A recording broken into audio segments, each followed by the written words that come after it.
Il va la frappe. Ils sont magiques les Monégasques. J'ai un scoop pour vous. La frappe croisée magnifique. Égalisation pour l'AS Monaco. Ce soir, je vais dire tout haut ce que tout le monde pense tout bas. Radio Diagonale, la web radio 100% rouge-blanche.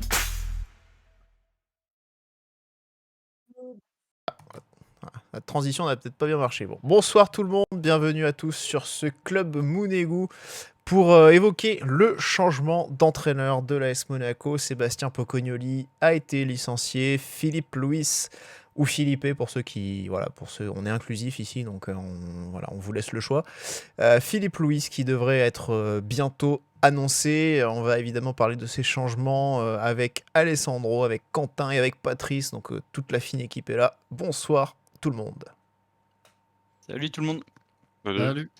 La fine équipe, la meilleure équipe même. Ça dépend, peut-être certains ne seront pas tout à fait d'accord, mais il y a encore des nostalgiques de Boris, comme il reste des nostalgiques du... Voilà, je vous laisse terminer. T'en rappelles encore En tout cas, bonsoir à tous ceux qui sont sur Twitch en live avec nous. Donc on a David2929 Braise, j'imagine, donc quelqu'un qui n'a pas su choisir entre les Côtes d'Armor et le Finistère, c'est ça.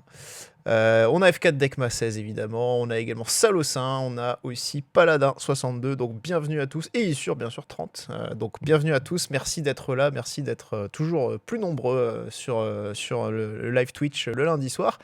Alors messieurs, voilà, on a appris donc la nouvelle officiellement aujourd'hui, donc ça tombait bien, hein, ils ont voilà, un petit texto envoyé, les gars faites un communiqué, on a l'émission ce soir, hein, donc au moins officialiser un truc, histoire qu'on fasse pas ça pour rien. Donc on a été entendu, non je plaisante évidemment, on a rien envoyé, hein. Mais voilà, ils ont officialisé aujourd'hui, donc ça tombait bien ça, pour l'émission, même si il n'y avait pas trop de doute, hein, les informations étaient sorties depuis quand même plusieurs jours, donc voilà, on se demandait d'ailleurs quand est-ce que ce serait officiel, à ce moment-là ça parlait de 48 heures environ, quand on était donc à mercredi. Nice Matin, en tout cas, a été le premier à annoncer le licenciement de Sébastien Pocognoli, donc félicitations à eux. Voilà, on a essayé de les avoir, ça n'a pas été possible malheureusement pour des questions d'emploi du temps, mais voilà. On ne désespère pas quand même dans les prochaines semaines ou d'autres émissions d'inviter les reporters de Nice Matin pour faire une petite émission avec nous. En tout cas, voilà. Donc, Sébastien Pocognoli, Patrice, 38 matchs avec l'AS Monaco, un bilan, on va dire, un petit peu mitigé. La question qu'on peut se poser, en tout cas, c'est de savoir si tout simplement, est-ce que c'est une éviction qui est injuste ou pas ? Bon, injuste, non, faut pas non plus exagérer. Il n'y a pas que des bonnes choses dans tout le parcours qu'il a pu faire à l'AS Monaco, donc... On ne peut pas dire non plus que ce soit injuste après avoir pas du tout tenu les objectifs qui étaient d'aller chercher normalement le top 3, après d'être allé au moins chercher à mon avis l'Europa League, une qualification directe on va dire, et pas passer par les barrages comme c'est le cas maintenant, et surtout de ne pas attendre le résultat du RC Lens. Autant je pense que après être bien ressorti de toute la première période où il a vraiment eu du mal et qu'après cette défaite face à Madrid il a réussi à relancer l'équipe, à faire de bons résultats, à plus que bon contre le PSG en Ligue des Champions et sortir quand même par la bonne porte. Je pense qu'à ce moment-là, encore, on pouvait penser que oui, il pouvait continuer l'aventure et tout, mais c'est vrai que la fin était totalement gâchée par ces 6 derniers matchs-là. 5 points sur 18 points possibles. C'est effectivement, Quentin, un total beaucoup trop faible pour peut-être espérer continuer, ou en tout cas pour se donner une chance de continuer à Monaco. Ouais, c'est sûr qu'il aurait donné un meilleur bilan à la fin, et puis surtout il loupe pas grand chose d'objectif, hein. C'est vrai qu'on y croyait encore il y a quelques matchs, donc c'est vrai que on peut se dire que c'est un peu moi je trouve que ça peut être un peu injuste dans le sens où il a montré qu'il savait cette équipe dans une série, dans la victoire, etc. Malheureusement on lui a pas donné le temps, et au-delà des résultats et même du bilan qu'il a eu cette saison, cette mi-saison, parce que finalement il a pas eu de toute la saison pour pouvoir s'exprimer. Moi, je trouve que du coup, je pense que les dirigeants, en tout cas, ne veulent pas faire confiance pour la suite, tout simplement. Juste ne voient pas, en tout cas, construire un nouveau projet, une nouvelle saison, avec un effectif qui sera remanié, sans doute, cet entraîneur qui était plutôt un bon entraîneur pour remplacer Hutter et finir la saison, et pas forcément pour construire un nouveau projet, quoi. Est-ce que tu penses il peut faire un duo avec David Hallyday là, quand tu ne m'as pas laissé le temps, peut-être une reprise, une petite cover? Dit David, je me suis dit, il va parler de l'entraîneur de Lille, ouais, Ah, non, Ancelotti. Non, David et Ancelotti d'ailleurs. Ouais. Mais ouais, non. Ouais, Paris pour les Lillois, hein, de se lancer sur cette piste David Ancelotti. En tout cas, Alessandro, il y a quand même plusieurs raisons qui ont été un peu évoquées, qui sont un peu ressorties dans la presse, quelques griefs, on va dire, invoqués concernant Pocognoli. Notamment aussi sa fin de saison, 5 points sur 18 possibles contre des adversaires qui étaient à notre portée, comme le PFC, Toulouse ou Auxerre notamment. Sans parler des 2 derniers, ça fait étage dans son bilan, surtout qu'on sortait de la grosse série. Et puis c'est drôle. Il vient de sortir un petit communiqué pour remercier les supporters, les joueurs, etc. Et la photo qu'il a choisie, c'est celle du tifo, qui est d'ailleurs magnifique au PFC. Ouais. Et en fait, c'est là où c'est le début de la fin pour lui, avec ses 5 points sur 18 possibles. Ouais. Et ça signe sa fin au club, parce que je pense que c'est à cause de cette série-là que notamment que les dirigeants... il avait déjà le crédit entamé avec sa mauvaise série entre novembre et janvier. Et puis là, à part la grosse série, c'est vrai qu'il y a eu beaucoup de points noirs dans cette saison-là. Enfin, c'est une grosse partie de la saison avec lui. Et puis Damien, t'en avais parlé déjà quelques fois dans les débriefs. C'est vrai que sur ses lectures de match, des fois, j'avais du mal à le suivre, que ça soit dans ses changements ou des fois dans même les compos de départ. Après, si c'était Riboloflev qui faisait la composition comme à Metz, c'était pas pour l'aider. Mais non, effectivement, il y a des fois où dans ces lectures de match, je comprenais pas ces changements, que ce soit dans le timing ou dans les entrants. Et puis les dirigeants ont dû voir pareil. Moi, ce qui me gêne un peu, c'est que ça soit les dirigeants, que ce soit lui qui parte et pas forcément les dirigeants qui suivent avec, quoi. Ouais, bon, ça, on va reparler évidemment de cette dernière partie, de cette question-là dans la dernière partie de l'émission, parce qu'on se posera la question quand même de savoir si Thiago Scuro, j'allais dire Carlos Scuro, je vais faire une contraction de Carlos Savigna et Thiago Scuro, a pas un peu repris la main quand même, notamment avec le dossier du nouvel entraîneur, parce que c'est vrai qu'on parle beaucoup de Jorge Mendes là-dedans, et voilà, il y a peut-être des choses à remettre un peu en perspective concernant ce sujet-là aussi. Mais en tout cas, oui. Tu as parlé tu as parlé de la mauvaise série. Et David nous dit également la purge de Lille est un scandale. Et c'est vrai que c'est un des problèmes, justement, Patrice. La question du jeu, c'est aussi quelque chose qui n'aurait pas forcément beaucoup convaincu les dirigeants pour le conserver. Bon, après, je trouve que ça, c'est un peu facile du fait qu'il ait jamais vraiment une équipe pour pouvoir jouer ce qu'il a envie de place, quoi. Entre toutes les blessures qu'il peut y avoir, le fait qu'il n'ait pas une équipe. À la base, oui, il est quand même très adepte d'une défense à 3 avec des très bons pistons et tout. La défense à 3, dès qu'il est arrivé quasiment, il n'a jamais eu aucun défenseur. On a dû recruter en urgence Faes parce que du coup, on est arrivé sur un match où il n'y avait plus qu'un seul défenseur apte. Et les pistons, c'est pareil. Il est quoi comme piston? Les 2 Brésiliens ont tout le temps été blessés. Ouattara, c'est quasiment pareil. Thésée était appelé au milieu de terrain. Donc, bon, très compliqué, je trouve, de lui en vouloir sur le jeu mis en place, sachant qu'il n'a jamais eu vraiment les hommes pour le faire. Ouais. Après, vas-y. Non, vas-y, je continue. Termine. Bon, Ah, ok. Moi, pour rebondir sur ce que dit Pat, c'est vraiment le regret que j'aurais avec Pocognoli, c'est qu'en fait, on saura jamais ce qu'il vaut réellement, parce qu'il a jamais eu l'effectif taillé pour son système de la défense à 3, parce que on se souvient que son premier match à Angers, c'est Caio Henrique qui est axe gauche, quoi, qui est pas du tout son poste. Donc effectivement, c'est le regret que j'ai de pas l'avoir vu, Oui, mais parce que moi j'ai bien aimé quand il est arrivé avec son discours où on sentait qu'il savait ce qu'il voulait. Ouais, mais est-ce que là, quand même aussi, il arrive dans une situation un peu, alors je vais pas dire d'urgence, parce qu'on n'était pas largué non plus, mais il arrive dans une situation en cours de saison, tout va beaucoup plus vite, parce qu'il doit prendre un groupe en main qu'il ne connaît pas du tout, qui en plus, quand il arrive, il est nommé pendant la trêve d'octobre, mais Monaco a une douzaine d'internationaux, donc ça veut dire qu'il travaille avec un groupe composé de jeunes pour la plupart, qui ne sont même plus là une fois que les internationaux reviennent. Donc il n'a pas du tout... il est obligé de travailler vite pour avoir tout de suite des résultats, pour avoir un premier impact, créer un premier électrochoc. Mais Après, il n'est pas, je trouve en tout cas, dans une position où il peut se permettre de tester des choses, ou en tout cas enfin, tester, il peut évidemment, mais voilà, il est quand même obligé de parer un petit peu au plus pressé et de trouver rapidement des solutions. Donc de faire avec ce qu'il a sous la main et de s'adapter à ce qu'il a sous la main, pas de peut-être de commencer à tout de suite chercher des choses, à jouer les apprentis sorciers, dire ah bah, moi je préfère jouer à 3, ok très bien. Sauf que commencer tout de suite comme ça quand t'as pas les joueurs, c'est peut-être aussi, je vais pas dire suicidaire, mais c'est peut-être pas non plus forcément la meilleure des idées quoi. Genre, là, Bah, c'est c'est bien sûr. ouais, c'est le Ouais. point noir. Hein. C'est le point noir où il s'est pas adapté forcément par rapport à l'effectif qu'il avait à l'instant T.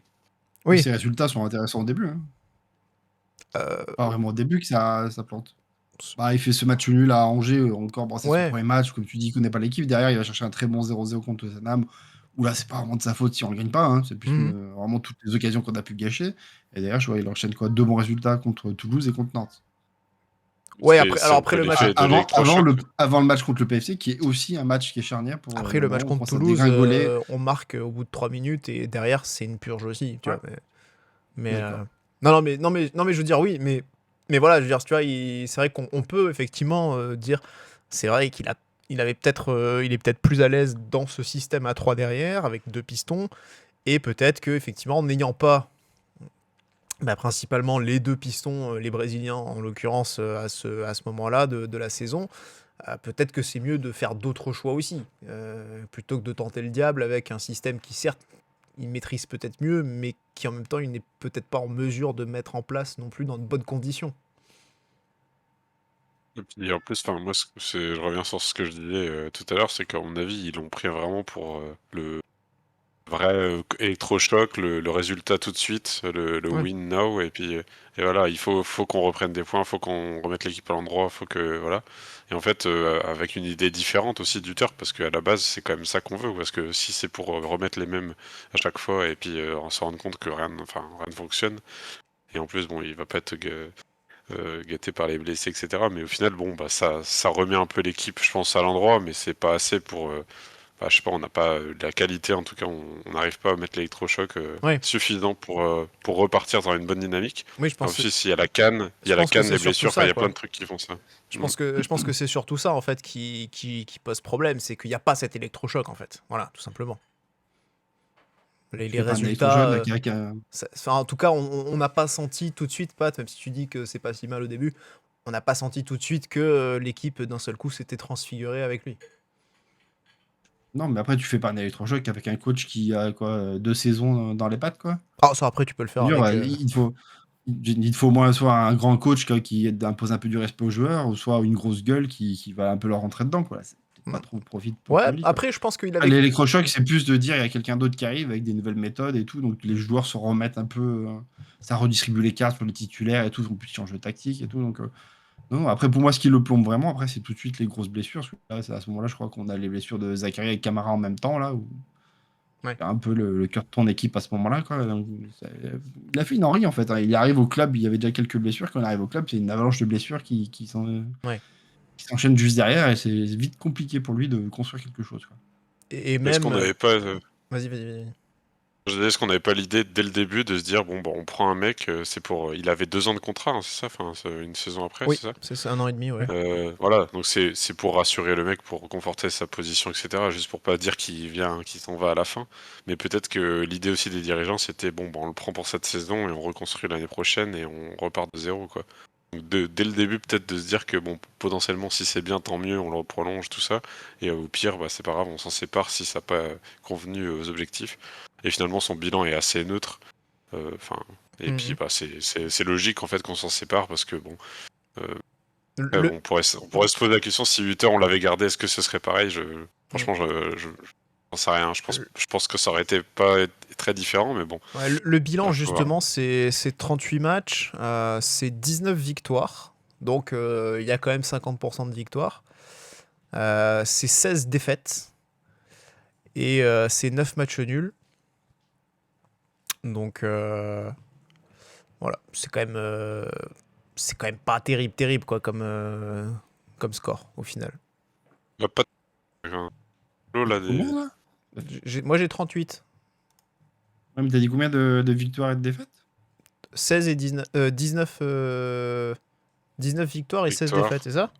Attends, je vais récupérer. Ah, mais Ouais, du et coup, il y a après, pas il 9 plus- nuls, du coup. Attends. Les Ouais. comptes sont pas bons. Mais... il dépasse. Ah. Moi, j'ai pas les mêmes stats, et du coup, là, ça fait Ah, 44 matchs que tu me dis. Ah ouais, non, attends. Ah, putain, j'étais sur Transfermarkt, attends, qu'est-ce qu'il m'a fait Bah Transfermarkt? ouais, pourtant, je suis sur la même page, ouais, ils annoncent 38. T'as les mêmes chiffres que moi, on est d'accord, non? Non, j'ai 38 matchs, moi. 16 victoires et 13 défaites. Et le 9, c'est quoi alors? Attends. Les nuls. Ça, les ça, nuls, c'est- du coup, Ah, ouais. on est donc d'accord. il y a bien 9 nuls. Ouais. Ouais. Il n'y a pas Ouais, 19 victoires et 16 défaites, sinon ça fait trop de matchs. Mais c'était. Ouais. Oui, non, bien sûr. Oui, non, mais ça, je suis d'accord avec les maths, mais attends. Je vais retourner sur le. Je vais retourner sur la page, hein, parce que. Et Voilà. du coup, en attendant, Patrice, toi, t'avais fait un tableau là de voir un peu par rapport aux bilans des autres entraîneurs, et c'était un des pires, il me semble, enfin au-dessus de peut-être Ah, des pires, Moreno. pas de l'histoire de l'AS Monaco, faut pas exagérer Non, non plus, non, mais mais sur depuis qu'on l'Extra est moderne. revenu ouais, depuis, Ouais. en fait, il y en a deux qui sont complètement décrochés, qui sont Moreno et Henry, qui n'ont pas fait des très bons résultats. Les autres ont tous quasiment les mêmes notes, en fait, ils sont quasiment tous les mêmes moyennes au final, et puis du coup, en plus décroché, du coup, t'as Poconelli, donc au final, il est dans le flop 3 de tes entraîneurs depuis que t'es revenu en Ligue 1, quoi. Après, Ouais. c'était que les stats de Ligue 1, voilà, que dans mon tableau. De Ligue 1, D1 ou Ligue 2, D2, bien sûr. Mais... On peut pas trop décorréler la saison européenne, en tout cas par rapport à la part de matchs qu'on a fait, et surtout, bon, on n'a pas fait Après, de les mauvaises résultats, ouais, en Coupe d'Europe, c'est mauvais pas non résultats. plus. Ouais. T'as combien de victoires au final? Je suis pas sûr qu'il ait fait tant de victoires que ça en Coupe d'Europe, hein. Bah non, parce qu'on fait un nul à pas fausse. Tu gagnes Galatasaray. Je crois que c'est sa seule Voilà. victoire. Et Bodo? Ouais, c'est ça, Ah, deux ici à victoires Bodo. seulement. Ouais. Il a que Ah deux oui. victoires en Ligue des Champions. En fait. Mais après, Oui, c'est il y a parce des qu'il nuls. n'y a pas 38 c'est- matchs en fait, mais il y a bien les 16, 9 et 13. Hein. Ouais, 16-9, t'as raison, c'est bien ça. Ouais, je sais pas pourquoi ils ont je sais pas pourquoi ils ont bloqué à 38 matchs. Du coup. Donc ça ne fait pas 50% de victoire du coup. Puisqu'il y a plus Non, que mais 38 38, matchs. c'est bien 16, 9 et 13. 16, 9 et Oui, de 13, toute façon, ça fait bien 38. Ce qui fait 1,5 points de moyenne par match. C'est vraiment Non, c'est une moyenne de bas de tableau, quoi. si vous demandez pourquoi j'ai fait les séries littéraires, vous savez pas en tout cas. Laisse ça à Pat. Laisse ça à Pat. Ouais. Bon, en tout cas, il y avait aussi un autre argument quand même qui a été évoqué, et ça, c'est vrai qu'on a eu une réponse assez rapide qui a été apportée avec une interview donnée par Périnel à l'équipe. Bah, c'est que visiblement, il a fonctionné un petit peu trop en cercle fermé avec ses adjoints, donc Kevin Miralas et Arthur Copit. Et visiblement, voilà, il n'y avait peut-être pas tant que ça de synergie avec les autres membres du staff. Et notamment du coup Damien Périnel qui peut-être lui reprochait indirectement d'être réduit à un rôle d'adjoint de club et qui aurait aimé avoir un peu plus de responsabilité dans le donné par Pocognoli.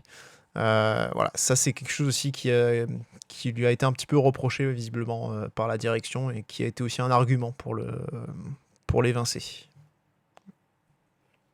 Bah, puis finalement, on ne saura jamais si les joueurs ont vraiment adhéré au projet ou pas. On se souvient du mois de janvier, enfin, c'était marquant pour. Ça a peut-être pas marqué tout le monde, mais moi ça m'a marqué quand il demande aux joueurs de presser, puis Kerr qui lui hurle dessus en disant c'est pas le moment. Enfin, je veux dire, c'est pas tous les jours tu vois ça, un vice-capitaine qui braille sur son coach alors que lui il donne une consigne, quoi. Ouais. Puis le problème c'est que lui deux, vu qu'on entend tout, bah ça s'est vu.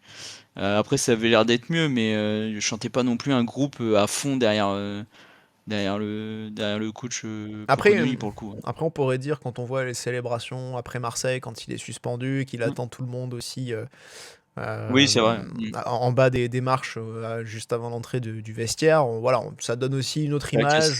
Ça donne l'impression que le groupe vit bien aussi. Et c'est vrai que personnellement, je me rappelle que ce match-là, je l'avais un petit peu craint. Parce que c'est vrai qu'on peut dire ce qu'on veut, mais il avait quand même une énergie assez communicative sur le banc. Et c'est vrai que je pense que dans la belle série qu'on a réalisée au mois de mars, ça a aussi constitué un atout, je pense. Et c'est vrai qu'on savait qu'il était suspendu sur ce match contre Marseille. On se disait, bon, voilà, c'est peut-être pas ça risque peut-être de nous pénaliser de savoir qu'il sera en tribune. Finalement, c'est passé et je me disais vraiment, même à ce moment-là, peut-être que le plus dur est passé, entre guillemets. Surtout en voyant la réaction des joueurs, en me disant que ça pouvait vraiment lancer quelque chose. Et en fait, tout ce qui a suivi justement ce match-là et cette séquence-là, ça a été tout l'opposé. Voilà. Malheureusement, c'est des choses qui arrivent. Donc voilà. Bon, Birou nous dit trop de joueurs tirent au flanc. Oui, ça, tu peux pas on peut pas le nier. Je pense qu'on est tous d'accord. Enfin, c'est à lui de les bouger aussi. C'est aussi à lui un peu de les motiver et de les bouger, quoi. Ouais, mais comprendre que c'est dans leur après, voilà, leur intérêt aussi de se bouger le cul, de faire des résultats pour se montrer, pour chercher peut-être un meilleur club si c'est vraiment ça qu'ils cherchent. Ouais, le mercato donnera la réponse pour ceux qui seront peut-être amenés à partir, justement, pour savoir Mais si... tu construis pas quelque chose aussi. Tu peux pas construire quelque chose en arrivant en plein milieu de saison comme ça. Je sais pas.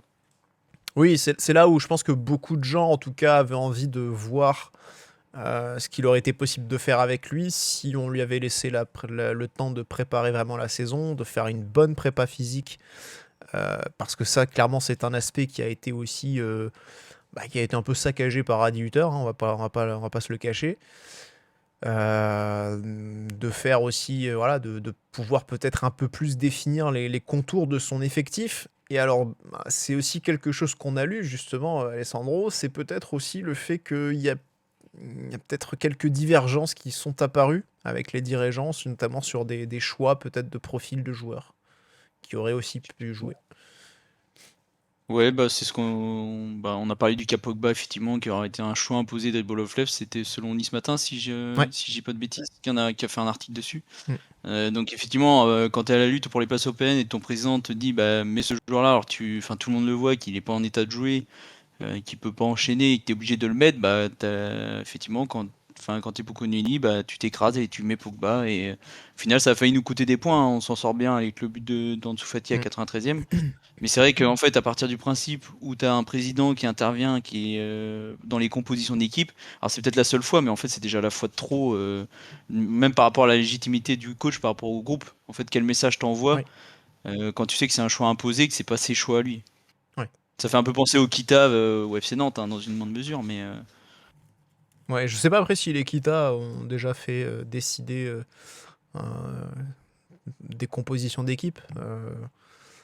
Je sais pas trop, ça, j'ai pas suivi ça de près, mais voilà, c'est vrai que là quand même ça pose un problème. Ça fait plus Bernard Tapie pour le coup qui donnait l'équipe en 2001 quoi, quand il revient à Marseille sur le deuxième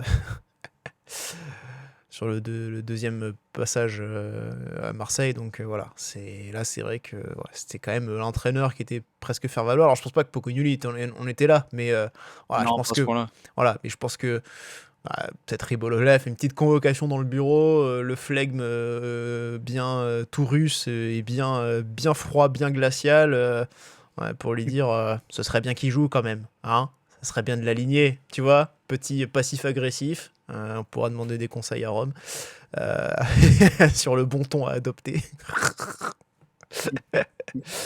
Mais voilà, donc Pogba, il nous dit Pogba qui est allé pleurer dans le bureau pour jouer, pire recrue de l'année. Pire recrue, oui, ça c'était mon choix dans le club Mounegou. Bilan, vous pourrez évidemment aller voir, qui est disponible sur YouTube et Spotify, vous pouvez évidemment l'écouter. Mais voilà, donc il y a plusieurs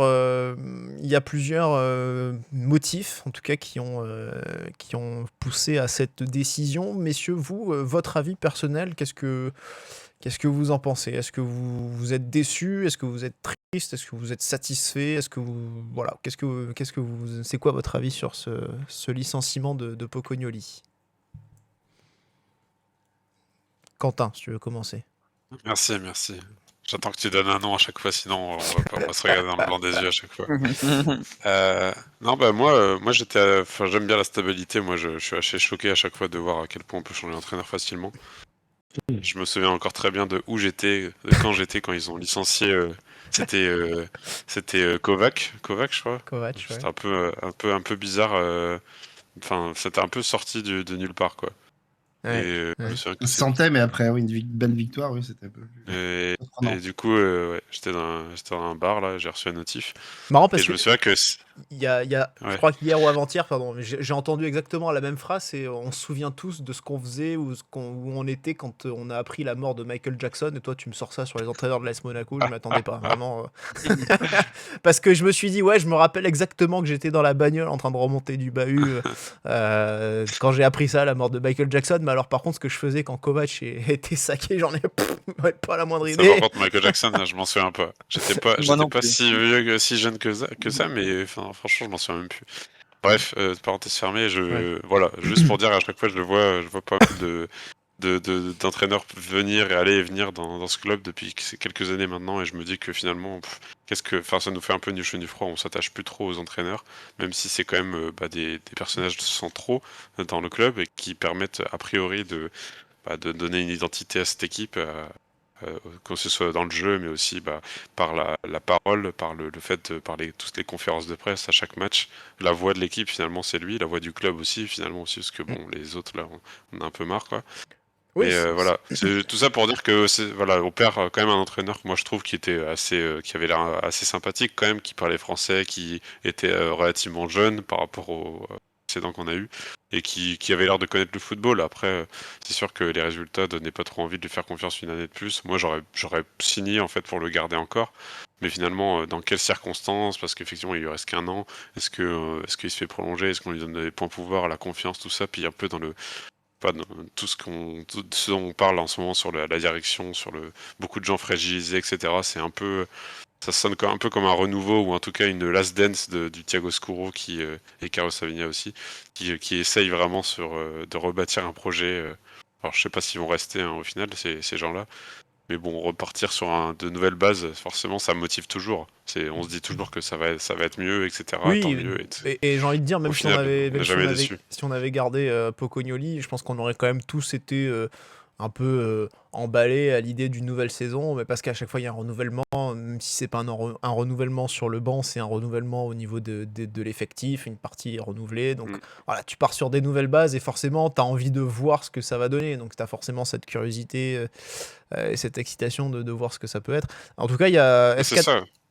Il y a F4 Decma qui Non, mais nous quand dit. on dit vivement la fin de saison à chaque fois, Ouais. on dit vivement la fin de saison, c'est pas pour rien, c'est pour ça, c'est pour revivre un nouveau début de saison, avoir à nouveau de l'espoir, recharger un peu notre espoir là, parce que au bout de 3 mois déjà on en a déjà marre, mais au moins voilà, repartir de zéro, on est à 0 points en Ligue 1, on est en Coupe d'Europe, oh wait, mais bref, on recommence et puis c'est bon, Ouais. En on tout cas, repart de bonnes bases. en tout cas, on parlait de Nantes, hein, et c'est vrai que par rapport à ça, en termes d'instabilité avec l'Equita au niveau de l'entraîneur, c'est quand même quelque chose. Je pense qu'en France, ça doit quand même être pas loin de ce qui se fait de mieux. Mais c'est vrai que voilà, cette réponse aussi, ce message dans le chat de F4 Decma qui nous dit depuis la remontée, on n'a pas un coach qui a enchaîné plus de 3 saisons pleines. Jardim peut-être et encore pas sûr. Alors Jardim oui du coup parce qu'il a fait 5 ans, mais c'est vrai que je me souviens qu'on s'était fait la réflexion quand Hutter démarre la saison que finalement c'était la première fois depuis le premier passage de Jardim, donc qui s'est terminé en 2018. Oui, 2018, hein, oui, c'est ça. Oui. C'était la première fois qu'on avait un entraîneur avec Adi Hutter qui débutait une saison pour une troisième saison de suite. Donc ça veut dire qu'entre-temps, il y avait eu Henry, il y avait eu donc Jardim de retour, il y avait eu Moreno, Kovac, Philippe Clément. Donc ça fait quand même un paquet d'entraîneurs et c'était quand même voilà, c'était quand même le signe aussi que voilà, en termes de stabilité, Monaco est quand même pas tip top. Donc voilà, mais c'est vrai que ça pourrait faire l'occasion. Je me le suis noté là, un petit sujet, combien d'entraîneurs a consommé Ribolovlev depuis le rachat du club. Ça pourrait être un petit truc que vous retrouverez sur la diagonale. Les frais de licenciement là. Ouais, bah il y a ça. Alors après, je crois qu'apparemment, il n'était pas si élevé que ça. Mais c'est vrai que ça revient aussi hein, dans le chat aussi de se dire que ça nous coûte si beaucoup d'argent. Alors c'est vrai que Jardim lui il a coûté très cher. mais je crois que Pocognoli pas tant que ça puisqu'en plus il était pas diplômé, donc il y avait On comme payait il- l'amende, voilà, on on payait payait l'amende. l'amende et c'était forcément aussi C'est pour un ça petit qu'on le peu- vire en fait. C'est con parce qu'il vient d'avoir les diplômes, je crois, en plus. Donc, il doit les avoir, il doit les valider, ouais. c'est- Et donc voilà, je pense que il me semble que c'était aussi un peu déduit de son salaire forcément cette histoire là. Patrice, toi de ton côté, qu'est-ce que tu penses de cette éviction? Quel effet ça te fait? J'avais déjà donné mon avis, c'était quand la semaine dernière ou il y a 15 jours, quand Ouais. on s'était posé un peu la question de est-ce qu'on Oui. continue ou pas avec Poconili. Pour moi, j'étais plutôt pour. Comme Mm. a dit Quentin, c'était pour voir ce que ça pouvait donner avec un nouveau départ, une préparation physique et du coup un mercato qui permettait un peu plus de modéliser l'équipe qu'il souhaitait. Maintenant, après, changer, ça dépend de qui c'est qui vient à la place. On en parlera tout à l'heure, quoi. Mm. Ouais, c'est un peu encore la grande inconnue quand on repart encore à zéro. Mais bon, vu qu'on repart complètement à zéro avec l'équipe aussi, c'est pas plus mal, quoi.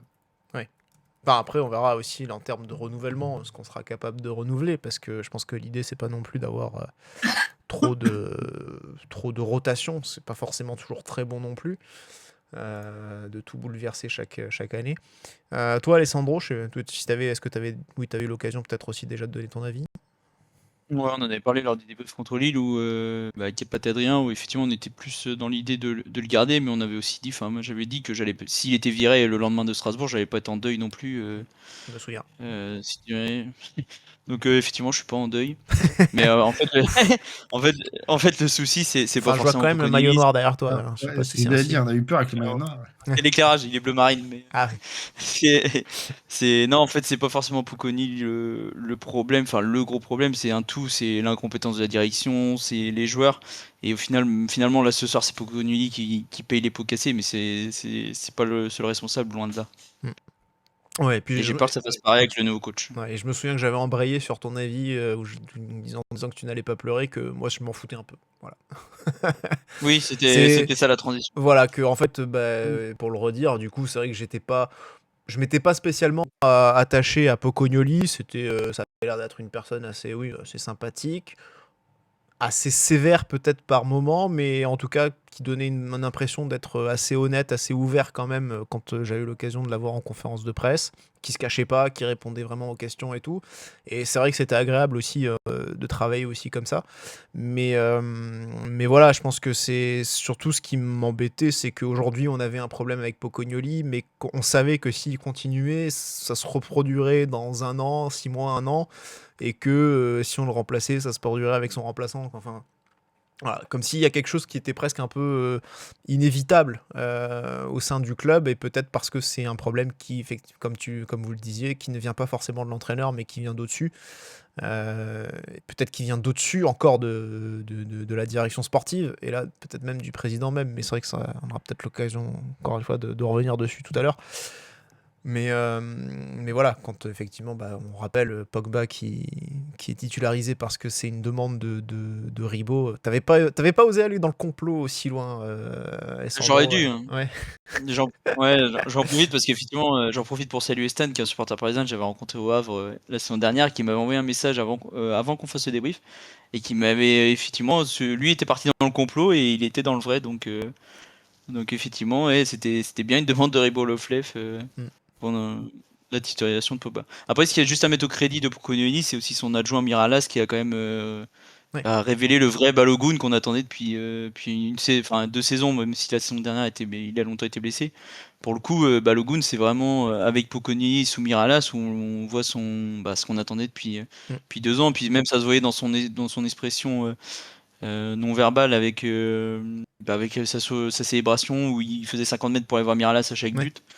Donc ça, effectivement, c'était le point positif aussi du staff Pocognoli. C'est peut-être une perte en tout cas à ce niveau-là, c'est dommage. Donc voilà, donc évidemment, c'est la fin de l'aventure pour Pocognoli. On a eu le communiqué du club qui a remercié le Belge et son staff. On a également eu du coup la réaction de Poco sur les réseaux sociaux. Donc voilà, il a dit qu'il aurait aimé terminer cette aventure d'une autre manière. Mais bon, il remerciait les gens avec qui il avait travaillé au club, qui souhaitaient le meilleur aussi également aux supporters. Et donc, on va faire de même. On va lui souhaiter le meilleur pour la suite. Voilà, peut-être il aura peut-être l'occasion de rebondir, je sais pas où, peut-être en France, pourquoi pas. Il y a peut-être une place qui va se libérer à Lens, je sais pas. Et ils en parlaient déjà l'été dernier, avant que Ouais. ça j'arrive. C'était une des pistes de lance. Ouais, exact. Donc voilà, à voir. Peut-être qu'on lui sera peut-être en Ligue des Champions du coup, pas nous. Notons que nous, on sera peut-être en Ligue Europa. On sait pas. On peut toujours espérer.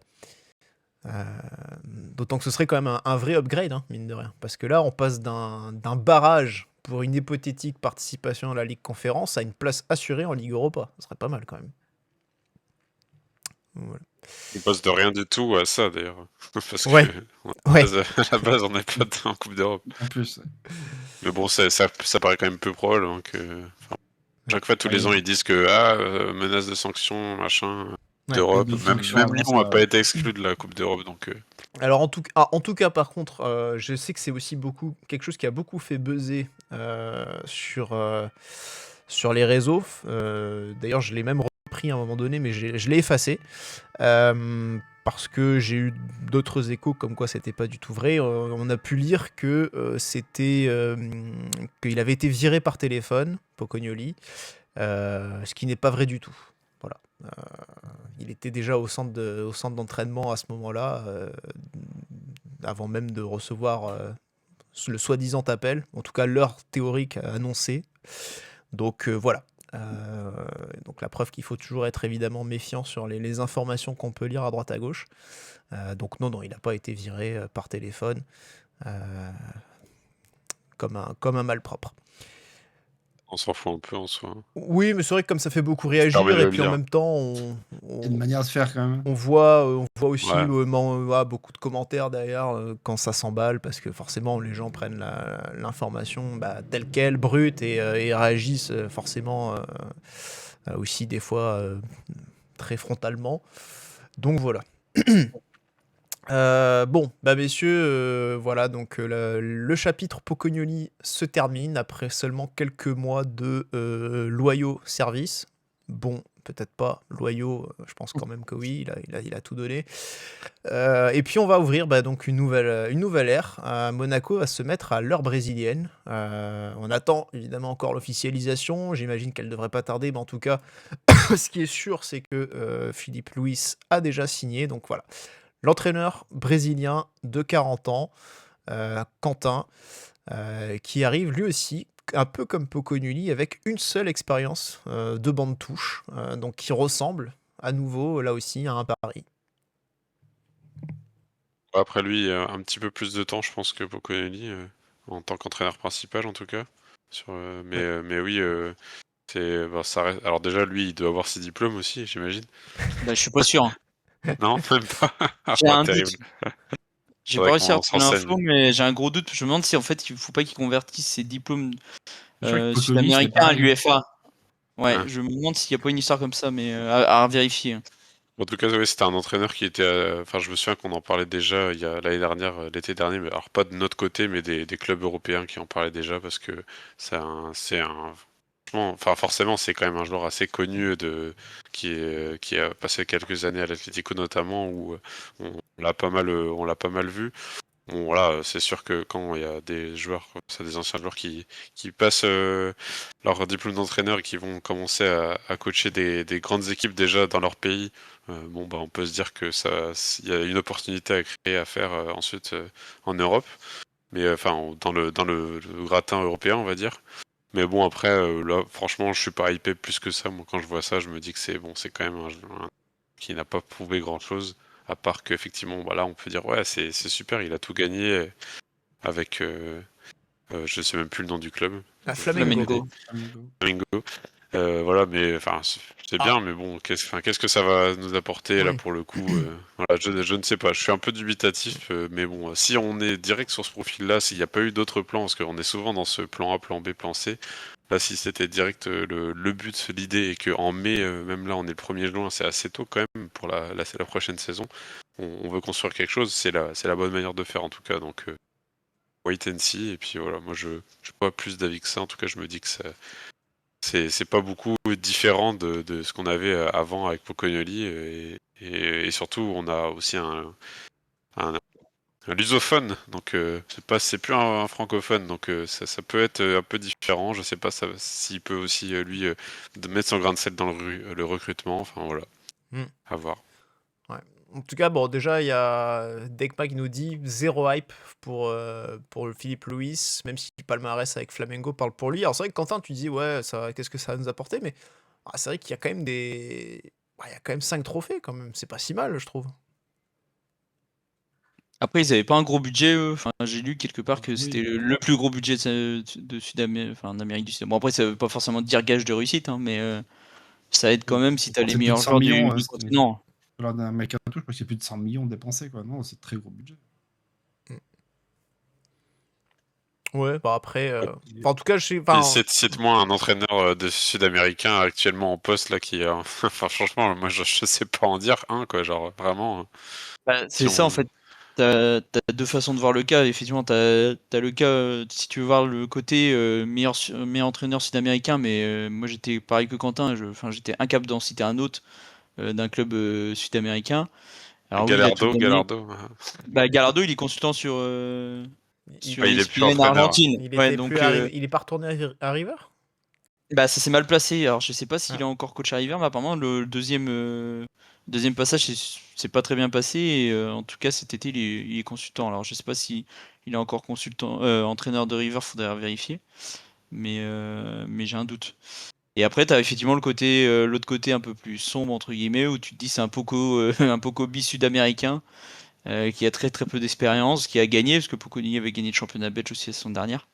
Bon là il gagne quand même la coupe, enfin l'équivalent de la Ligue des Champions en Voilà, Sud-Amérique. c'est quand même, Amérique du Sud qui est c'est un quand peu même pas plus mal ça. gros, mais ça reste comme un jeune entraîneur qui doit se faire les dents quoi.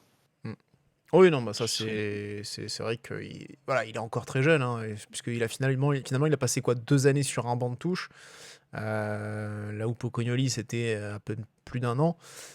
Donc oui, c'est évident qu'il a encore sans doute beaucoup de choses à apprendre et aussi que bah, il faudra qu'il s'adapte un petit peu à ce football français, européen de manière générale, mais français aussi. Pour le coup, l'Europe, il connaît un petit peu quand même, parce que bon, bah, Quentin l'a rappelé avec ce très long parcours avec l'Atlético. Donc il y a quand même énormément de matchs avec, donc forcément le football européen, il le connaît bien quand même. Surtout que c'était il n'y a pas si longtemps que ça, donc c'est pas un football qui a beaucoup changé depuis le moment où il jouait. Et puis, mais bon, le français, c'est vrai qu'il va devoir aussi le découvrir, et ça, ce sera quand même un petit peu différent. Toi, Pat, de ton côté, est-ce que tu penses que c'est un bon choix qu'a fait Monaco? Moi, on est sur le même choix que Pocognoli, c'est un nouveau pari sur un coach qui a très peu d'expérience, qui a quasiment pas connu la défaite et l'adversité. Donc à voir comment il va la gérer quand il va tomber dedans dans Monaco. Donc est-ce qu'il est bon, j'en sais rien en fait.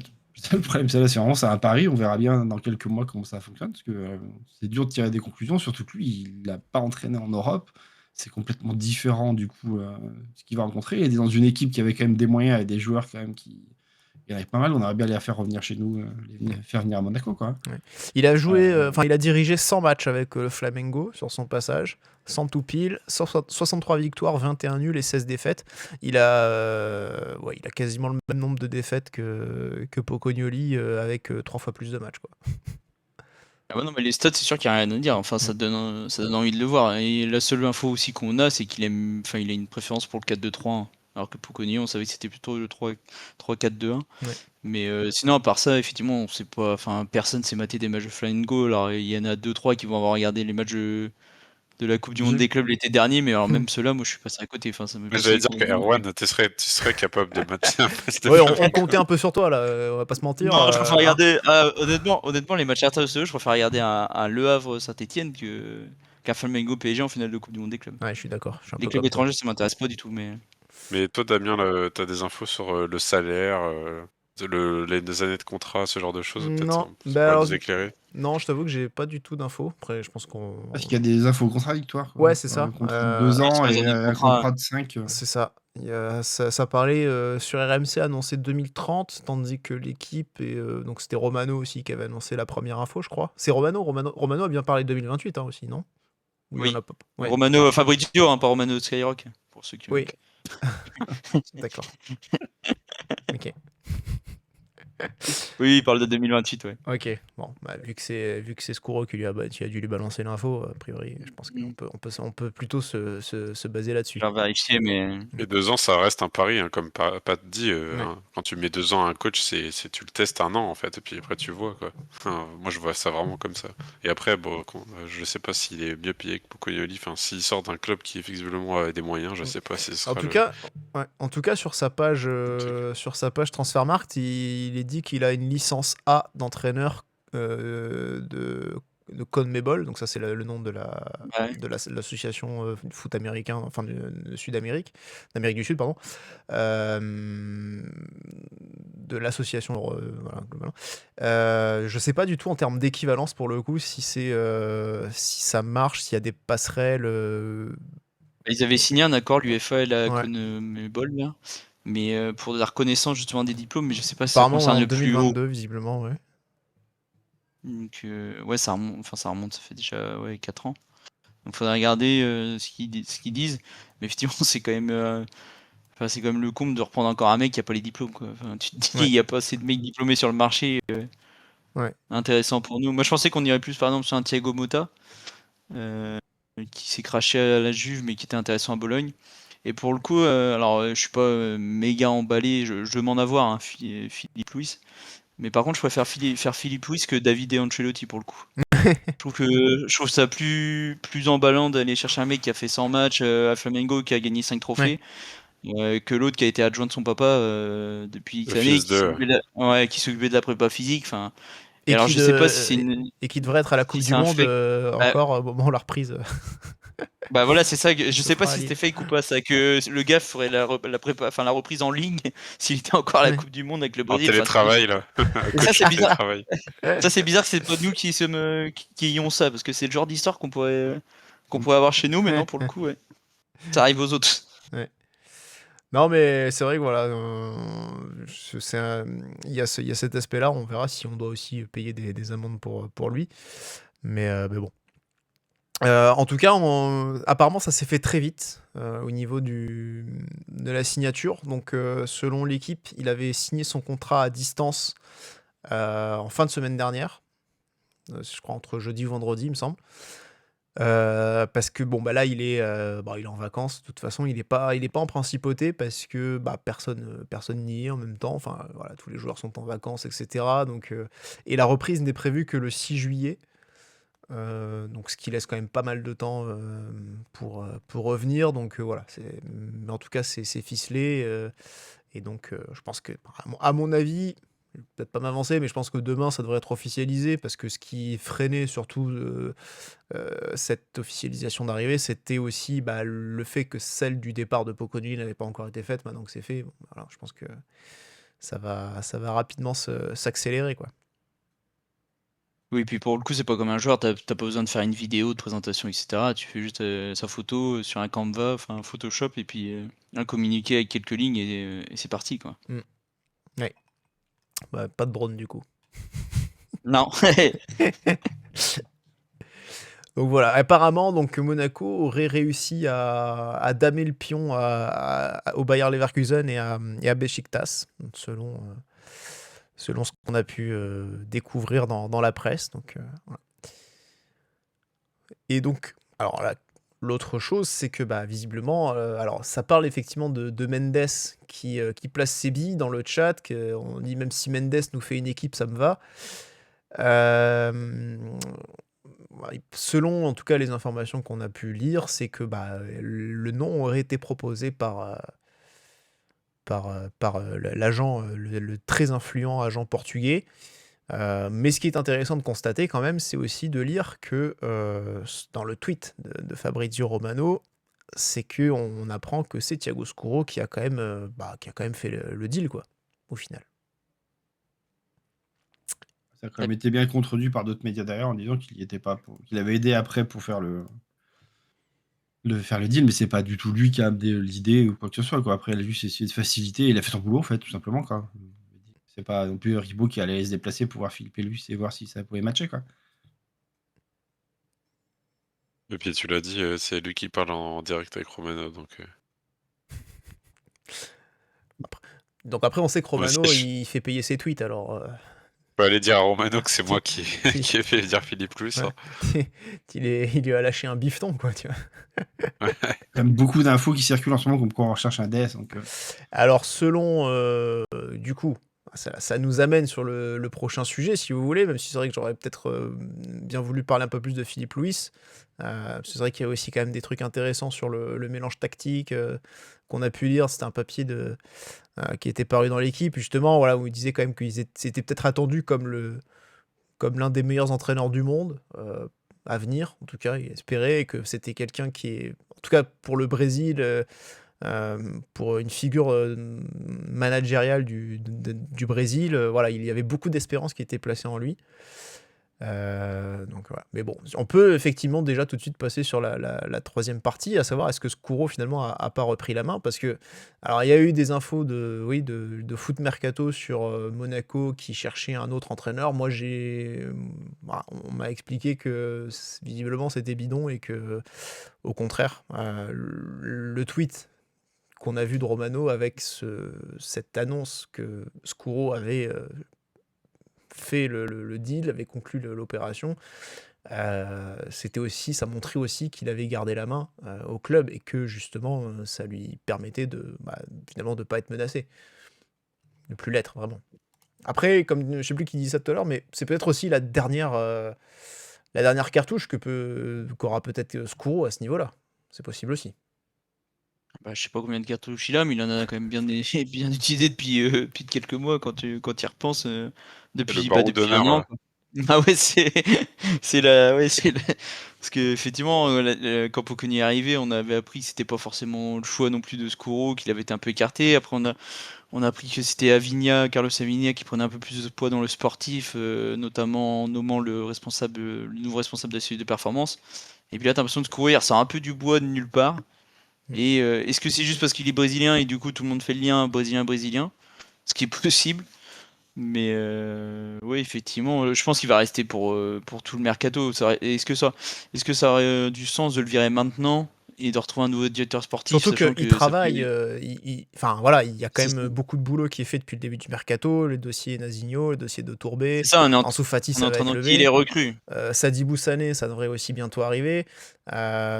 Donc voilà, il y a quand même énormément de choses qui sont faites par l'équipe actuelle. Je dirais, bon, a priori, enfin, ça ressemble quand même pas à un mec qui va se barrer, quoi. Même si ça peut toujours arriver, mais voilà. Mais surtout que par rapport aux infos qui ont été données par Foot Mercato, il y a quand même aussi pas mal de trucs contradictoires, quoi. Entre le moment où, enfin, je crois que bon, c'est Santi Aouna hein, principalement dont on parle. C'est quelqu'un qui a annoncé il y a quelques jours ou pas ou presque que justement il avait fait les deux transferts à propos de Nazinho et de Tourbé. Donc lui-même disait qu'il reprenait la main et derrière 3 jours après il vient nous dire que en fait Monaco a une liste de DS etc et que bon il est en train de se contredire complètement et pour moi c'est pas très crédible en fait à ce niveau-là. Et d'autre part, comme je disais, voilà, quand on analyse le tweet de Romano, je pense que c'est important aussi finalement de lire entre les lignes. En creux, il annonce, si c'est lui qui lâche l'info, la phrase qui dit que c'est lui qui fait le deal, c'est pas anodin en fait. C'est pour montrer que c'est lui le patron, entre guillemets. Même si il y a quand même quelqu'un aussi de lui et que visiblement, d'après Nice Matin, il s'écrase pas mal aussi devant le patron. Mais Le voilà. vrai. Oui, voilà, celui qui met les billes, hein, tout simplement. Bah oui. Après, son crédit doit être quand même sacrément bien entamé auprès des Bolovlev, hein, j'espère. Et soit il sautera début septembre parce que Ribolovlev est assez malin pour se dire bon allez je laisse les deux à Vignascoro gérer le mercato et on voit début septembre, soit effectivement il les laisse encore X mois et là on est peut-être reparti pour la catastrophe. Ouais. Moi, je crois que ça va être comme pour Mitchell, il va faire ce mercato et ça va s'arrêter là. Il va peut-être même lui-même recruter son remplaçant. C'est que ça. Ça, c'est quand même lunaire, hein, mine de rien, quand on y pense. Bah, c'est... Mais Faut ça voir les montre, infos de ça montre Goal aussi, 06. ouais. Mais ça montre aussi une chose, c'est que Ribot, c'est pas quelqu'un qui va même mettre lui-même les mains dans le cambouis, quoi. C'est pas lui qui va aller chercher le DS, quoi. Donc, Il y connaît rien, donc c'est bah normal non, voilà. qu'il... Soit il va placer un mec de son entourage, un mec en qui il a confiance, comme il avait fait avec Vadim, avec Petrov, Et eux, ils vont se charger de la gestion au quotidien et en même temps de trouver les hommes à placer. Soit, et quand il sait pas, il demande à Mitchell qui va se barrer de trouver son remplaçant. Bon, c'est un truc assez lunaire où j'ai jamais vu une entreprise fonctionner comme ça, personnellement, mais bon, j'ai pas forcément une grande expérience de l'entreprise, mais bon, a priori, je sais pas si vous demain vous devez trouver un remplaçant, enfin, vous partez d'un poste, on va pas vous demander à vous de trouver votre remplaçant, quoi. Ça n'existe pas, ça. Ah bah non, ou tu trouves le premier picno, puis tu t'arranges comme tu veux, et puis c'est peut-être ce qu'il a fait, hein. Il a chopé le catalogue de Red Bull, il a vu un mec qui lui ressemblait, et puis il l'a mis là, ni vu ni connu, quoi. Ouais. En tout cas, c'est vrai que là aussi, on a eu pas mal de spéculations sur le retour en force de Mendes du côté de Monaco. Euh, Voilà, je pense qu'il faut aussi se méfier de ça. C'est un peu des effets d'annonce. C'est un agent, Mendes, alors qui est évidemment un des plus puissants de la planète foot, mais c'est aussi un agent qui fait son boulot en fait. C'est-à-dire, il a des mecs dans son catalogue, il les propose, voilà, tout simplement. Pas des Et c'est fois. quoi retour en force? Pourquoi Bah, c'est retour en parce force? que Parce qu'il y en a Nazinho deux. est dans son catalogue, l'entraîneur est dans son catalogue, et là hier t'as eu la rumeur Casado du Barça qui est Voilà. dans son catalogue. Après, Et Ok. Ansu Fati, mais Ansu Fati, je suis même pas sûr qu'il fasse partie ici. Il oui, fait partie du Karim Mendes aussi. je n'ai pas l'impression, je crois que c'est plutôt la famille, Bah, mais en même temps, est-ce qu'il est... ils doivent Ah, on peut-être se sait que les agents, conseiller. voilà, les agents, on sait qu'ils arrivent, ils sont capables de se placer sur des joueurs pour avoir un mandat club et pour des joueurs qui leur appartiennent même pas. Donc, est-ce qu'il est capable de négocier les deals pour Ansu Fati, par exemple? Ça m'étonnerait même pas, en fait, en réalité. Non, mais là, c'est un peu l'énergie du désespoir de croire que. En fait, on a tous envie de croire que Mendes revient parce qu'on est en train de. Vu le dernier mercato, en fait, on se dit que Mendes, ouais, il y a eu des couacs avec lui, enfin, avec les joueurs qui nous a ramené, des Cavaleiro, des Elder Costa, même des Pelé, je crois, à l'époque, c'était lui. Ouais, oui, c'est Ouais. vrai. Mais, Le mais en début fait, d'année, ouais. il y avait eu tellement de réussite avec les Fabinho Ah ouais, et quand tout t'as tout Falcao, le reste que. Coutinho, Bernardo, Rames, Rames, c'était Ouais. fini, Vitinho. quoi. Ouais, forcément, c'était... Donc en fait, t'as envie d'y croire à ce retour en force, donc je pense que c'est ça qui donne du crédit, en fait, juste 2-3 raccourcis en se disant que Nazinho et Philippe Luis viennent de son catalogue, mais comme tu l'as dit, en fait, déjà, il doit avoir le plus gros ou l'un des plus gros catalogues foot Oui. du monde, donc c'est sûr qu'à un moment donné, on va tomber sur un de ces joueurs, quoi. Sachant que Nazinho, bon, on rappelle qu'il appartient au Cercle Bruges, qui est quand même notre club satellite, donc a priori, c'était pas le transfert le plus compliqué qui soit, et voilà. Oui, mais on aurait été capable de le louper quand même.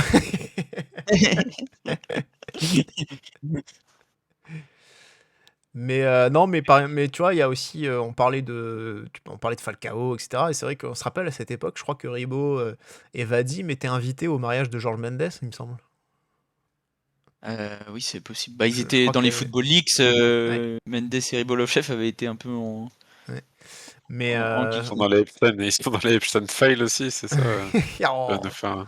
tout de suite. T'as vérifié, toi, que tu étais pas dans les Epstein Files? Ça va. Non, t'es sûr? Je vais aller Ouais, vérifier ça tout à pourtant, l'heure. pourtant, j'en ai séquestré des enfants dans ma cave, mais Ouais, bah ouais, mec du Nord comme toi, faut se méfier, hein. Non, mais voilà, enfin, en tout cas, ce mariage de George Mendes avec Ribot, Vadim, tout ça, c'est une image, c'est pas forcément visiblement quelque chose qui a bien vieilli, hein, parce que apparemment, d'infos plutôt récentes, c'est que ils étaient plus forcément très copains. Ouais. Donc, avec Ribot. Alors, donc de là à dire qu'il retrouve de l'influence à Monaco, bon. Moi, c'est pas un pas que je franchirais. Voilà. Non, mais c'est comme si demain t'annonçais le retour de Vadim. En fait, Vadim, il a eu des casseroles au derrière, mais en fait, là, on est tellement en train de broyer du noir depuis un an que les mecs qui ont eu du succès chez nous, enfin, s'ils reviennent, on les prend. Et c'est pas forcément pour ça que ça sera une bonne chose. Mais en fait, je pense que c'est ça qui entretient la petite flamme de se dire, ah bon, peut-être qu'on va reconnaître des heures, des années heureuses. Parce que là, en fait, on entame les 10 ans de la saison du titre, quoi. Mm. C'est 2016-2017, c'était il y a 10 ans. Ouais, Mine de ouais. rien. Ouais, Pat, il y croit pas du tout, hein. Il a fait nom de la tête. Ah non. Il y a plus d'années heureuses maintenant, c'est fini. Si, On bon, est condamné il y en à aura, déprimer. mais- On aura, mais pas dans les prochaines saisons, là. Non, moi non plus, j'ai du mal à y croire. Il y a Elle sur 30 qui demande dans le chat depuis combien de temps de Mendes n'avait pas fait de transfert à Monaco. Mais c'est vrai que je me demande si c'est pas Pelé le dernier, hein. Ouf. Bon, Après, c'est faudrait avoir le possible qu'il y ait un de ces catalogue. joueurs Mais... dans le lot. Hein, Ouais. il y en a tellement. Ouais, et puis Paladin qui fait une remarque très juste, hein, juste derrière, on se souvient toujours des beaux noms et on oublie les années de mercato lessiveuses qui nous ont flingués pendant ces années. Et effectivement, bah, les pelés dont tu parles, Alessandro, c'est voilà, typiquement aussi les années pourries avec du Cavallero, du Elder Costa aussi, des joueurs bien moisis, quoi. Donc, hein, il y avait qui d'autre aussi, là, comment il s'appelait Mateus Carvalho, voilà. C'était. Théo Serrano, j'allais dire, mais je savais pas si c'était lui qui l'avait ramené, le petit Brésilien qui a fini en D3 brésilienne. Ah, tu vois que tu suis le Qui avait football. mis Germain en tribune à l'Émirette quand même. Ouais, alors ça c'était lunaire aussi. Bon, ça c'était plus un. Alors, ouais, c'était un choix de Jardim, mais est-ce que c'était un choix de Jardim vraiment ou est-ce que c'était un choix de Ribolovlev? Je veux pas tomber dans le complot. Voilà. Mais en tout cas, bon, on se demande si Skuro a pas repris un petit peu la main. Euh, Est-ce qu'il l'a pas repris peut-être aussi en jetant Poconoli sous le bus quelque part? Bon, c'est sûr. Hein. Enfin, je vois pas comment ça peut être autrement quand tu vois que Bocconi s'en va et puis que tu restes. Je veux dire, et puis il a été malin, enfin il était malin. Il a été au devant des problèmes parce que c'est le seul qui a été parlé en conférence de presse, enfin aux médias, juste après Strasbourg, en reconnaissant les torts, etc. Ce qu'il avait déjà fait l'année dernière, le lendemain de la dernière journée à Lens, où il a dit que il y avait certains joueurs qui n'avaient pas la mentalité pour s'imposer à Monaco, qu'ils allaient régler ce souci-là, qu'il y avait le dossier du gardien. Hmm. Et puis bah, il suffit qu'il fasse pareil avec Ribololev, des belles paroles, et Ouais. puis ça peut passer, puis c'est passé finalement depuis le début, donc Ouais. il aurait On tenté de se jette la priver. faute sur les autres, c'est facile après. Après, bon, est-ce qu'il avait peut-être pas tout à fait tort non plus sur certains, mais est-ce qu'il a Ah réglé non, les c'est problèmes? sûr. En revanche, ça, on est d'accord que c'est peut-être un autre débat. Ça n'a pas forcément été réalisé pour le coup. Bah, après pour lui mettre un peu du crédit, c'est en fait Pogba dans l'article de Nice Matin, il précise bien que c'est un choix des Broloflev, hein, Mm. et que Skoro n'était pas forcément emballé Oui, à l'idée de le signer, quoi. ouais, ouais, Donc ouais. ça peut aussi changer la Ouais. version qu'on a de Skoro et de son mercato d'été dernier. Enfin, si déjà ta tête de gondole Pogba c'était un choix du président et Mm. pas forcément du tien, quoi. Ouais. Ouais, Après, moi, on s'en fout un peu, c'est absolument pas un choix sportif. Donc c'était vraiment un bonus au cas Euh, où ça marche, tant mieux, mais si Le, lui, on s'en fout, quoi. Genre, le j'adore souci, c'est qu'on l'avait déjà dit X fois, c'est que t'as pas pris d'autres milieux Mm. en plus, quoi. C'est Et que ça, t'as perdu Magassa dans le lot. c'est ça. Et Magassa qui descend avec West Ham d'ailleurs. Oui, et c'est ça qui fait mal Pour moi, c'est finalement toujours aussi. pas un souci, parce que t'as Bamba Koulibaly qui perce et que tu devais leur laisser de la place, et je pense que c'était prévu pour. Ouais, mais au final, tu t'es retrouvé avec Thésée la moitié de la saison au milieu de terrain, quoi. T'as eu la double blessure, quoi. Mm. Ouais, mais quand tu connais la fragilité d'un Zakaria, c'était pas trop difficile non plus de l'anticiper, ça. Non, fallait pas être devin, ouais. Voilà. Mais c'est vrai que là aussi, où. Alors, Skuro a peut-être repris la main quand même d'une certaine manière. Mais voilà, l'article de Nice Matin dont tu parles, Alessandro, bah, il tend à rappeler qu'il y a quand même un patron à Monaco et que le patron, ça reste Ribot et qu'il y a quand même aussi beaucoup de mauvaises décisions visiblement récentes qui découlent aussi directement de lui. La gestion du cas Pogba, bah, voilà, visiblement, c'est quand même lui. Et puis il y a toujours le dossier Vadim Retagov, qui continue de faire énormément qui crée beaucoup de tensions au sein du club même. Voilà, donc c'est quelque chose qui, si la tête est pourrie, hein, voilà, à un moment donné, tu peux mettre aussi qui tu veux derrière. Bah, quand tu vois qu'un Zakaria qui, bon, doit se connaître, à force d'être blessé, doit quand même connaître ses quelques spécialistes qui voulaient voir d'autres spécialistes au club, hein. C'était même pas des spécialistes externes, hein, donc c'était des spécialistes internes, et que Ribolovlev leur a gentiment rappelé de traiter avec le physio, là, Vadim, son nom, là, je sais plus, Retagov. voilà, Rektagov. C'est bien qu'il y a un souci, quoi. C'est Mm. vraiment, vous passez par lui, et puis après, ce physio-là, tu sais pas ce qu'il raconte à Ribolovlev non plus, quoi. C'est peut-être l'œil de Moscou à la turbine. On va pas tomber dans le complot, hein, mais. Ah, Ouais. non, mais bon. Il y a qu'un pas. Donc voilà. Mais bon, en tout cas, c'est vrai que c'était aussi intéressant cet éclairage, hein, parce que il a un blanc-seing de la part de Ribot, parce qu'il aurait contribué à le soigner ces dernières années quand il était très malade. Il l'a placé là, il l'a placé aussi avec son fils, hein, d'ailleurs, c'était ce qui était sorti ces derniers mois. Il a traité en exclusivité Pogba et Fati. Euh, donc Fati, est-ce que c'était mieux finalement? Peut-être, maintenant dans la mesure où Fati a très peu joué. Bon, Il a mis du temps à revenir de blessure, hein, Fati, quand même. et il a mis Enfin, du pour temps un joueur qui aussi. était pas blessé quand il arrive au club. Pogba, bon après Pogba, là de toute façon je pense que dans tous les cas tu peux mettre qui tu veux, à mon avis ça reste quand même Oui. une cause perdue, puisqu'il a plus de genoux, hein, ça faut s'y faire de toute façon, et c'est fini, mais ça on l'a déjà dit encore une fois, hein, on est très sûr à ce niveau-là, il a plus de cartilage dans le genou, donc en fait son genou voilà, fait que de manière générale il va continuer à se blesser ailleurs parce qu'il compense, donc voilà, ça ne pourra jamais fonctionner, il pourra jamais retrouver son niveau, ça, c'est fini. Donc voilà, ce serait une faute énorme de continuer avec lui l'année prochaine. Mais bon, on n'est pas à une dinguerie près, hein, j'ai l'impression. Ah, puis lui se voit rester, donc bon.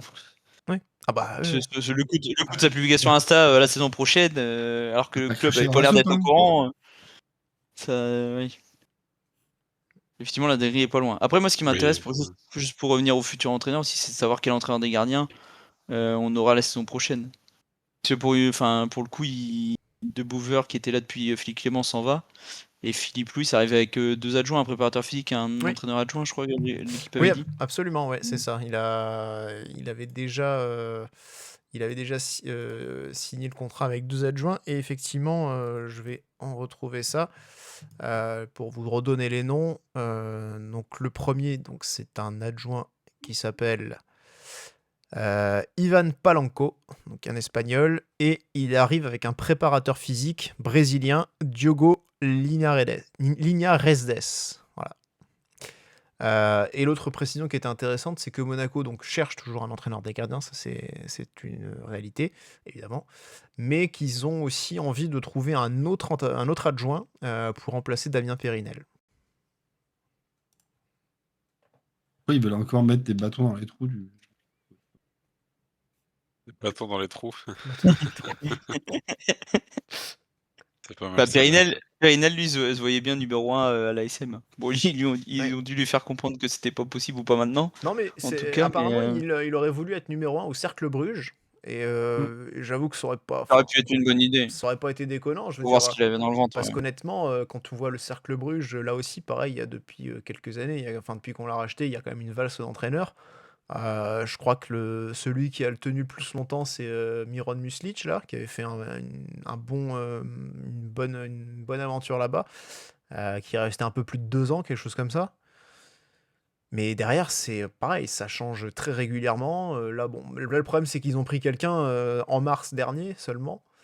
Donc, c'est peut-être un petit peu récent pour peut-être le virer, mais bon, est-ce que ce type-là va rester longtemps, tu vois? C'est un Danois en ce moment. Bah, c'est vrai que ça aurait pu être bien de le tenter, de tenter le Périnel, pourquoi pas, et de voir ce qu'il vaut aussi. C'est important, je pense, pour Ah, lui puis, de se tester, quoi. et puis pour le coup, lui, il a les diplômes. Il allait le valider, ouais, le BEPF. Enfin, Ouais. il va les avoir. Quoi. Ouais, il doit le valider, là, ça devrait être imminent, je pense. Mais oui, oui. Mais bon, en tout cas, voilà, il avait dit, hein, Monaco ne me donne pas ce que je veux, donc bah, je m'en vais. Donc voilà. Mais oui, il y a beaucoup de... Ouais, il y a énormément de changements à venir au sein du club, au sein du staff. Voilà, c'est de gros chantiers cet été, et en tout cas un mercato aussi qui démarre très très vite, hein, Pat, avec déjà 2 recrues bouclées, la levée de l'option d'achat de Fati qui va se faire, et Sané qui va aussi bientôt arriver. Monaco démarre très fort, quoi. Bah, c'est logique, hein, parce que du coup, on a eu un peu la bonne surprise de vendre Linkena à un très gros montant. Surtout quand on voit les résultats qu'il a pu faire après ça. Merci encore aux Saoudiens. Et du coup, on finit la saison, là, je crois qu'on est quasiment à 150 000, on doit être à 149 millions ou 148 de ventes sur cette année, donc qui fait un énorme bénéfice. Donc du coup, les dirigeants souhaitent vite l'utiliser avant que l'exercice se termine au mois de juin, pour ne du coup pas attaquer l'année prochaine, quoi, en fait, qui va s'annoncer très très compliqué, parce que pas de Ligue des Champions, des droits TV qui vont être encore plus catastrophiques que cette année. Donc, C'est plutôt un bon move, surtout avant la Coupe du Monde, là, et que tout ne bouge plus. C'est pour ça, à mon avis, qu'on fait les transferts un peu simples, voilà, où il n'y a pas, à mon avis, trop de négociations à avoir, où les joueurs sont pas en attente d'autres clubs et tout. On essaye d'avancer sur ces sujets-là assez rapidement, c'est pas plus mal. Ah, puis franchement, 150 millions quasiment de ventes avec, bon, à part Singo, effectivement, je pense qu'on regrette tous à 30 millions. Le reste, on n'a pas de regret à avoir, honnêtement, quand tu vois les saisons, que ce soit un Ben Seguir, bon, Boisbré, j'en parle pas, Linikana, 33 millions, enfin, c'est tombé du ciel, quoi. Linikana, il a eu un deuxième transfert du coup. Et Linikana, il était transféré derrière? Non, Boisbré, pardon, oui, Boisbré. Ouais, Oui, oui. Oui, bah oui, oui. Mais non, Ben Seguir, par exemple, il va pas à la Coupe du Monde alors qu'il il était avec l'équipe nationale du Maroc quand il était chez nous. J'ai beaucoup de choses à Skuro, par contre, sur les ventes des joueurs. Il vend mieux que Mitchell. Alors, c'est peut-être pas les prix sont quand même très bons, et surtout quand tu vois ce que font les joueurs derrière, franchement, c'est bien vendu. Quoi. Après, ce qui aide aussi, c'est quand tu sors de 2 saisons plutôt bonnes, où tu as pu en plus mettre tes joueurs en valeur avec la Ligue des Champions. Voilà. C'est sûr que c'est plus facile pour vendre que Mitchell, qui, avec son équipe de Philippe Clément, qui a fini 6ème, quoi, où personne s'est mis en valeur. Quoi. Boisbré, on le garde une saison de plus, il part à 30 millions en Arabie Saoudite. Hein. Je suis pas sûr. Mais... Oui, ça, il serait parti libre en Arabie Saoudite, peut-être. Il aurait joué 10 matchs, on aurait vu qu'il foutait rien, il n'en branlait pas une. Neom, ils ont fait une plus-value. Hein. C'est quand même oui, incroyable. Ils ont fait plus 20, je crois. Ils ont fait x2. Genre, c'est un truc de fou. Quand Mais même. bon, l'avantage, c'est qu'on avait un pourcentage à la revente, donc au final, on a quand même bien gratté dessus, quoi. Au final, je crois qu'on a 15 millions sur lui au total. Pour un mec qui a fait quoi, 5 matchs, 10 matchs, ouais. Même pas 5 matchs, c'est bien payé quand même. 5 bouts de match, hein, même plus. Est-ce que c'est pas lui la meilleure progression de la saison? Financière, oui, il y a des chances. Enfin voilà. On me demande est-ce que vous savez quand est-ce qu'on pourra avoir le nouveau maillot pour la saison prochaine? Je n'en ai aucune idée. Wow. Généralement, c'est pas. Ouais, c'est mois de juillet. Généralement, c'est mois de juillet. Ouais, Pas avant, je pense. J'avais une petite info sur le nouveau maillot, mais je sais pas. Enfin, une petite. Il est rouge et blanc? Est-ce qu'il est rouge et blanc? Ouais. Il y a une diagonale? Non, c'est peut-être même pire comme info de jet, je sais pas si je vais la donner. Non, c'est juste que le shooting avait été fait mi-avril au Louis II. Oui, c'était la semaine. Vous la connaissez déjà, mais pour donner l'excuse à nos auditeurs. C'était la semaine du match contre Auxerre. Voilà. C'est ça. Le mardi, pour être exact. Comment t'as fichu ça? Ouais, non, ça va. On donne pas on dévoile pas ses sources. Exactement. Voilà. C'était un piège, bravo. Tu n'es pas tombé dedans. Mais oui, voilà. Donc, les maillots, je sais pas. Est-ce qu'on a hâte des maillots? On essaiera de faire on passera une invitation du côté de Juffier à ce Monaco Collection en cas pour les nouveaux maillots, ça pourrait être sympa. J'aimerais bien avoir son avis sur le 3ème de cette année là, quand même. Le beau jaune là comme ça. Et on n'a pas reparlé parce que j'ai pas refait de débrief avec vous, mais le maillot jaune il ressortait beaucoup mieux avec le short noir à Strasbourg. Oui. L'ensemble était beaucoup plus cohérent que tout jaune en pyjama là. C'était beaucoup plus classe. Ça faisait un contraste. Je sais pas pourquoi ils ont fait ça à la fin, mais en plus surtout qu'ils te font cet ensemble à Strasbourg qu'on avait joué en rouge et blanc en Coupe de France. Enfin, je sais pas la logique du truc encore, mais. C'était pour niquer mon visuel ça. Déjà indiqué qu'on allait jouer en rouge et blanc et qu'on avait utilisé que 3 fois le maillot jaune. Au final, c'est ils fou ont quand même. Que 3 fois. Ah non, faut qu'on le mette une 4ème fois. Du coup, ça, on n'a toujours pas gagné avec. Il y a que Biarritz qui a marqué. Non, il y avait que Biarritz qui avait marqué là. Du coup, non, il y a eu 4 buts. On n'a jamais gagné avec. Et d'ailleurs, hier, quand je regardais le match des U19 contre Clermont, donc qui malheureusement a été éliminé en demi-finale du championnat, les commentateurs là, du match n'ont même pas vu que le maillot était jaune. Pour eux, il était. Quand ils ont décrit le maillot, ils ont parlé de blanc, de crème. Oui, c'est pas forcément un jaune, parce que le jaune c'est plutôt le maillot de gardien avec les néons là qu'on avait. C'est quand même jaune, c'est juste que c'est un jaune pâle. Oui, ouais, jaune pâle. Ouais. T'allais dire jaune pisse? Ouais, non, mais je pensais au maillot. J'ai repensé au maillot de gardien aussi. Heureusement que personne les achète parce que avec les néons mode. Oui, tu dois en avoir. Il y en a bien qui achètent le maillot gardien. Dénoncez-vous dans le chat. Je connais même un collectionneur de maillots de gardien. Même le maillot de jaune. Dénoncez-vous. Il paraît qu'il y en a plein avec Pogba floqué dessus. Ouais, non, ça c'est vrai ça. Il a joué son premier match avec. Ouais. Bah, en tout cas, j'espère quand même une collection Mizuno l'année prochaine, mais un peu plus réussie, parce que là, cette année, c'était vraiment. C'était d'une Bon, le tristesse. domicile, ça allait, je trouve. J'aimais pas. Avec les bandes, Bah ouais, ça je faisait des trouvais trucs ça. que j'aimais pas, voilà, notamment. Après, quand tu vois le maillot qu'a sorti Lens là, aujourd'hui, c'est un maillot template Adidas à 115 balles. Oui. Pff, C'est pas fifou. et ça fait cher pour avoir juste. Alors, t'as même pas marqué Adidas parce que maintenant leur nouveau logo c'est juste 3 bandes. Non, c'est Euh, les 3 bandes ou c'est la petite. Comme ils C'est ont les maintenant non, alors dépend le du domicile maillot. c'est 3 bandes et l'extérieur ce sera le vintage. Salosin qui nous dit j'ai un maillot floqué Nubel, ne me jugez pas. C'est Ah ouais, bah alors là, c'est donc là, pour t'as le ça. combo, là. C'est donc pour ça qu'en fait, il s'abonne, on sent qu'il a quelque chose à se faire pardonner. Il C'est pour ça culpabilise. qu'il est là donc, sur tous les débriefs. c'est ça, exactement. Après, ce qui serait drôle, c'est qu'il ait le maillot du Bel avec le maillot édition limitée drôle de monsieur qu'on a apporté à Lille. Ah, la totale. Oh, l'immonde. Ouais. Enfin, encore que lui, il avait un maillot Le maillot orange, c'était moins pire que le beige des joueurs, hein, je crois. Ah, je Damien. sais pas, limite, je préfère le Ouais. beige. Damien, il est temps de rétablir la vérité. T'as le sac, drôle de monsieur. Donc, à un Le sac moment donné- le sac était le seul truc réussi de la collection, je trouvais. Ouais, bon, allez, ok. Mais sac de merde, quand même, je tiens à le dire. Qualité absolument merdique.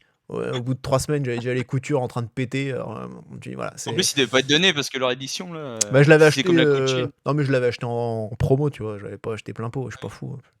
Ouais. Mais bon, après, il m'a servi, hein, évidemment. Moi, je m'en sers plus maintenant. Mais oui, c'était un peu de la merde quand même, on va pas se mentir.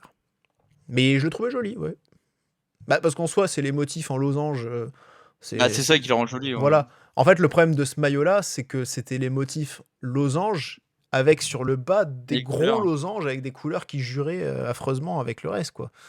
C'était surtout ça le problème, quoi. Donc, Ouais, parce que les losanges, on les a vus en 2019-2020, je crois, quand Kappa nous redevient l'équipementier. Les 3 étaient Absolument. plutôt réussis. absolument, c'était un pattern qui était plutôt sympa pour le coup. Mais ouais, bah, on fera une petite émission, un maillot, durant l'été. Ça peut être sympa, notamment quand on aura les nouveaux. Et voilà. Ça peut être chouette. Mais parce que Adidas, comme ils ont ont beaucoup relancé leur truc édition, enfin maillot vintage, tout ça. Ils mettaient plus les 3 bandes en logo, là, ils mettaient leur petite feuille. Enfin, je sais Oui. pas exactement ce que c'est, Alors, une fleur. Je sais pas ce que c'est, ouais. Et pour le coup, je trouve qu'il y a des vraies réussites à ce niveau-là. Donc, Bah, ça dépend de quel club t'es. En fait, ils ont dans leur catalogue, t'as le haut du panier avec Arsenal, etc. Où là, ils doivent avoir des designers que pour eux. ouais, la Juve et, Et tout, puis ils ont après, des beaux trucs, quoi. voilà, ouais. Et puis après, t'as les équipes qui s'appellent Template ou c'est Lens. Ouais. C'est des équipes un peu random où ils ont le pattern de Adidas. Puis après, c'est les couleurs qui sont adaptées aux couleurs du club, quoi. Ouais. Sinon, Philippe Louis, style de jeu. Bah, vas-y, hein. T'as eu le temps de lire 2-3 trucs en Ouais, attendant, quand même. Ouais, j'ai lu le post de de Patrice. Ouais, non, bah voilà, ça a l'air bien, hein, super. Qu'est-ce qu'il dit, ce poste, du coup Ouais, résume-nous un peu, Patrice, le style de jeu de Ah bah, Philippe ça, Louis. bah, 6 défensives et du coup, projection après, beaucoup de pressing. Ça va pas nous changer beaucoup de ce qu'on avait déjà, hein, finalement. Sauf qu'il C'est a vrai. l'habitude de jouer plutôt sur le 4-2-3-1. C'est pas plus mal, c'est un peu Oui. plus adapté à notre effectif. Bah après, il va changer pas mal, quoi. Mais ouais, il y avait un appui sur le style défensif en mode Mm. il faut d'abord être Bon, performant défensivement avant de pouvoir savoir bien attaquer, etc. Ah, c'est ce que voulait faire Pocognoli, au final, c'est pareil. Il va pas Ouais, être déçu. Reste ça moderne, sent on dans va ses dire. stats, hein, ce que tu vois, malgré les pourcentages de victoires qu'il peut avoir qui sont énormes et tout. Au final, il finit avec 209 buts, ça lui fait 1,9 buts de moyenne par match. Et c'est pas tant que ça, quoi. Pour Ouais. une Et équipe qui a encaissé. tout gagné. Ouais. 90, ça fait 0,8. Ouais, j'espère que ce sera un peu plus spectaculaire qu'avec Ricardo, quand même. Oui, c'est vrai, c'est le dernier Brésilien Ouais. qu'on a eu. Ouais. C'est peut-être pas le seul, d'ailleurs. Le seul. Ouais. Le seul, je crois. En fait. C'est vrai que quand tu prends un entraîneur un peu jeune comme ça, tu te dis que tu te trompes pas trop dans le style ou en tout cas le football moderne, ce que ça demande, etc. Ça c'est sûr. On n'est pas sur l'ignoble Arsenal ou Atlético Après, a on n'a vu pas leur récemment. défenseur. Alors j'ai envie de après, dire. justement, en parlant. Il va y avoir du boulot, hein, pour arriver à avoir. Ouais, c'est ce que une assise dit, défensive c'est ce avec que un dit joueur. Paladin. Ils vont demander à Kerr de défendre. Bonne chance. Bah, même Ansu Fati. Hein. Mais Oui, Ansu non, mais Fati, en ouais. parlant de l'Atlético, puisque justement, voilà, il y a aussi cette peut-être cet héritage aussi qu'il a reçu avec toutes ces années passées au contact De Simeone. de Simone, pardon, voilà. Avec toutes ces années qu'il a passé avec lui, surtout qu'en plus lui était défenseur quand même, donc voilà, il a quand même une certaine idée, certaine conscience, je pense aussi, du travail défensif. Latéral, hein, d'ailleurs, ancien latéral, comme l'était Pocognoli, justement. Et latéral gauche. Ouais, absolument. Mais du coup, voilà, enfin, je veux dire, il y a peut-être aussi cette culture un peu qu'il a eue défensive chez les Colchoneros. Et donc, effectivement, c'est peut-être aussi quelque chose. Alors, l'ignoble, c'est vrai que Quentin, ouais, c'est peut-être pas non plus le foot que j'aime. C'est vrai qu'Arsenal aussi, hein, on l'a vu là en finale en plus. C'est pas non plus le foot qu'on aimerait voir. Mais par contre, c'est vrai que c'est bien fait quand même. Alors moi, ça me ferait pas kiffer, ça me ferait pas vibrer, mais si au moins on voyait ça, on voyait que ça défendrait aussi bien qu'un Atlético Madrid ou qu'un Arsenal, ce serait déjà pas mal. Maintenant, faut avoir les joueurs pour, et ça, je suis pas sûr que ça Il marche. va peut-être vite s'en rendre compte. On parle de l'identité de Monaco à chaque fois qu'on est une équipe offensive, tout ça, beaucoup de buts spectaculaires, tout ça. Enfin, chaque année, chaque saison, on nous rabâche ça. Moi, je suis pas convaincu aussi qu'il y a vraiment une identité de jeu à Monaco. Mais à partir du moment où plus maintenant. Non, mais je veux dire, à partir du moment où tu gagnes les matchs, effectivement, où tu ramènes les points, moi je suis d'accord avec toi, c'est le principal. Et puis, si c'est beau, c'est un bonus, on va dire. Ah, moi, je suis pas, justement, c'est ce que je dis, moi je suis pas trop de cet avis. Enfin, c'est bien si on arrive à bien défendre, mais ce que je veux dire, c'est que je préfère quand même kiffer, quoi. Tu vois, à un moment donné. Ouais. Je veux dire, mais bon, on veut gagner aussi, quoi. oui, je suis d'accord, mais voilà, moi je suis quand même. Enfin, il y a eu une identité de jeu quand même à Monaco, assez offensive, justement, avec une certaine élégance même du jeu. Aujourd'hui, on a compris qu'ils voulaient installer depuis quelques années un projet plus Red Bull, donc qui est dans le football un peu plus mainstream d'aujourd'hui, des courses à haute intensité, du pressing haut, des récupérations hautes, pressing Pogba, contre quoi, pressing. ouais. Ouais, voilà. Bon, on sait très bien que voilà, aujourd'hui c'est ce qu'ils veulent, c'est ce que la direction veut. C'est pas forcément, je sais pas si c'est forcément quelque chose qui nous réussit très bien non plus, mais bon. Ce qui est à peu près certain, c'est que si Philippe Luis va pas dans cette direction-là, ça va mal se finir pour lui, je pense. Après, pour l'instant, ça a l'air d'aller dans ce sens. Oui. Donc voilà. Après, effectivement, c'est bien de bien défendre, attention. Mais je dis juste que si on fait que bien défendre et que derrière on se fait chier quand on voit notre équipe en possession du ballon, ça va me saouler 5 minutes quand même. Hein. Ça va aller 5 minutes, après ça va vite me gonfler. Hein. Si c'est pour voir des matchs et me faire chier pendant 2 heures, je peux te dire que j'ai envie de faire autre chose, moi. Là. Non, mais Ok, nous, on avec va, les se gars. faire... on va se faire chier, puis on va réussir à pas bien défendre. Donc, comme ça, t'auras les deux en un.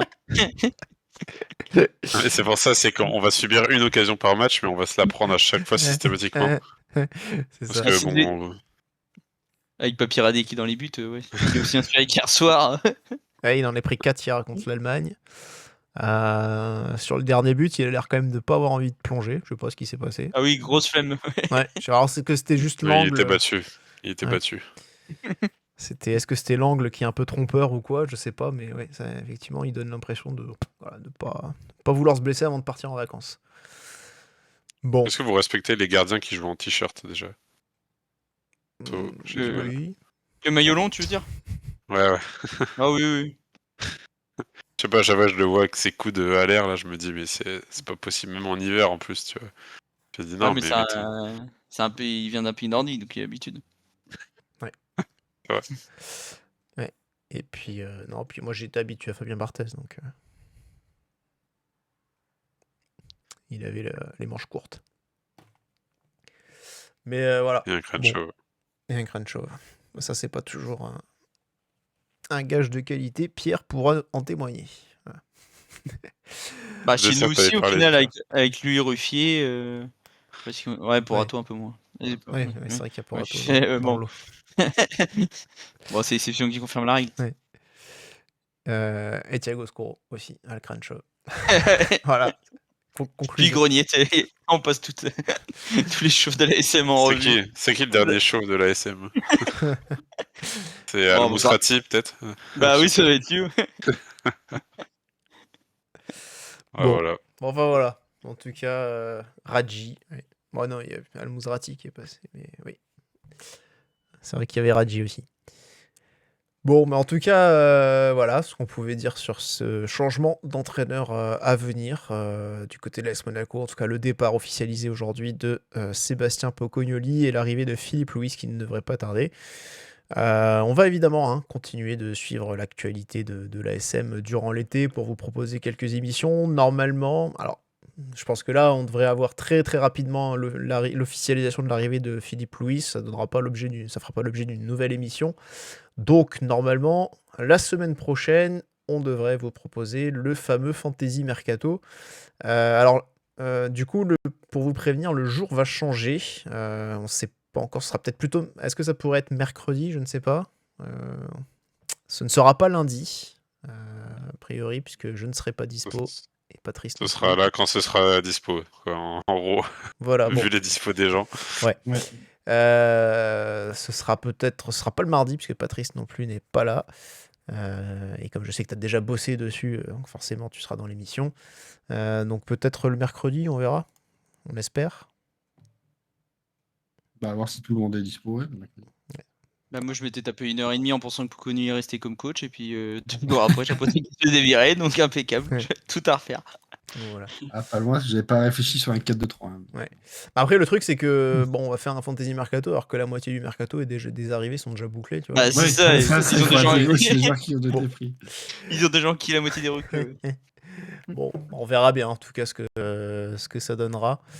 Mais en tout cas, voilà. Donc, pas de rendez-vous lundi prochain. Ça, vous pouvez déjà le noter sur vos agendas, mais on vous proposera quand même un petit quelque chose dans la semaine. Et puis forcément, là, évidemment, avec l'été, etc., il y aura peut-être un petit peu moins de rendez-vous, évidemment, vous vous en doutez. Ce sera un peu moins régulier. Mais on reste en contact quand même. Ne vous inquiétez pas. Merci Alessandro, merci Quentin et merci Pat. Merci à tous de nous avoir suivis. Et puis on vous dit à bientôt. Et rendez-vous sur Radio Diagonale très vite. Ciao. Et bisous.